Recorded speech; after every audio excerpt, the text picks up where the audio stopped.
The question on a lot of minds will be answered today. CBS News has confirmed Donald Trump will announce his 2024 running mate.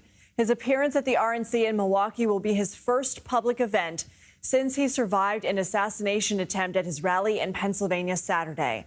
Delegates will formally nominate Donald Trump as their party's presidential candidate at the convention. For more on this, I'm joined by Republican Congressman Michael Waltz. Congressman, you're in Milwaukee. Thank you for spending some time with us today. First off, what is your reaction to Judge Cannon's ruling? And how do you view Congress's role in this? Do you feel that the Senate should have to approve somebody like Jack Smith, who by this ruling would be considered an inferior officer? Well, I thought the legal analysis that just preceded me was quite accurate, and this is kind of hitting a reset button on the separation of powers as it pertains to the appointments clause.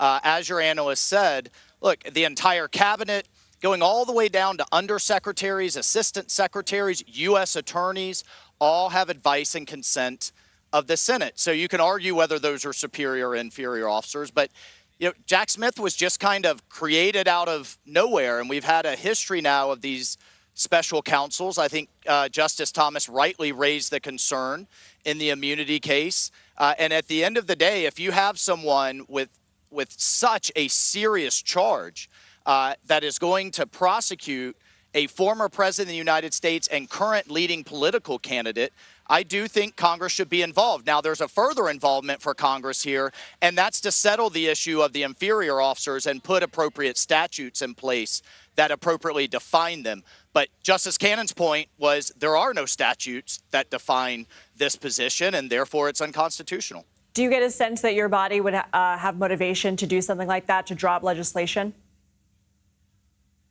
I think so. For example, I'm on the Armed Services Committee, and there are Pentagon-appointed officials that sit below the level of Senate confirmation, but there's a clear power for the Secretary of Defense to appoint those positions, and they have clear authorities, and they're defined in statute.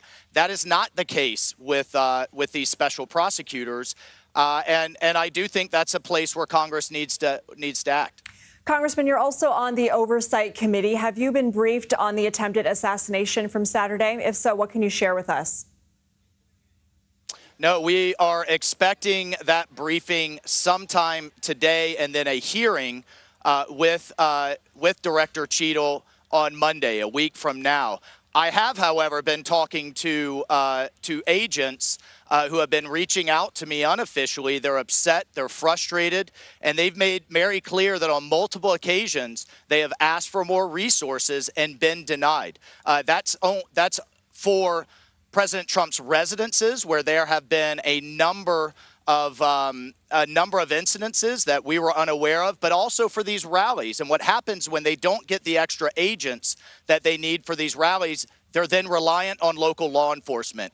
And we love our local law enforcement, but they're just not trained to the level of Secret Service. And from reporting we're already seeing, that looks like that was the case with the building where the shooter was, that it wasn't cleared by Secret Service. It was supposed to be cleared by local law enforcement. We'll find out in the investigation what happened. Certainly many questions. Something like what happened Saturday should never happen, although a spokesperson for the Secret Service and Secretary Mayorkas, they're both refuting claims that any requests for additional resources were rebuffed. But, Congressman, we know that you yourself will be asking questions. Go ahead. And I just want to say, I think they may be splitting hairs here and saying, oh, no, we gave them additional resources. But what the agents are telling me is they asked for 30 or 40, and they were only given 2. Okay. Then, I guess they could truthfully say they gave more, but it's not what was requested and needed. And clearly, there was a failure here. Correct. All right. Congressman Michael Waltz, thank you, sir, for your time. Appreciate it. All right.